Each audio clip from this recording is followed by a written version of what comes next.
Znamka je orodje. Marsikdo bi temu tako rekel. Tudi jaz temu tako pravim, vendar je mnogo več kot le orodje. Skratka je neko sredstvo, s pomočjo katerega mi na trgu vzpostavimo nekaj, kar se morda drugače ne bi zgodilo. Vzpostavimo stik. Temu, bom rekel, v našem žargonu pravimo tudi touch point.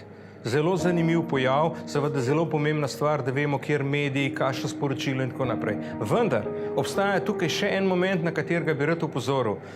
Človek se ne odloči pravilno, človek nič ne naredi, seveda, če mu to tudi ne vpliva na čustva. In čustva so tisto glavno gonilo, zaradi katerega se kaj zgodi.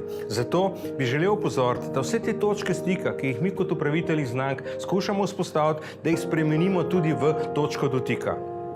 Torej, seveda je to, kar govorim, orodje.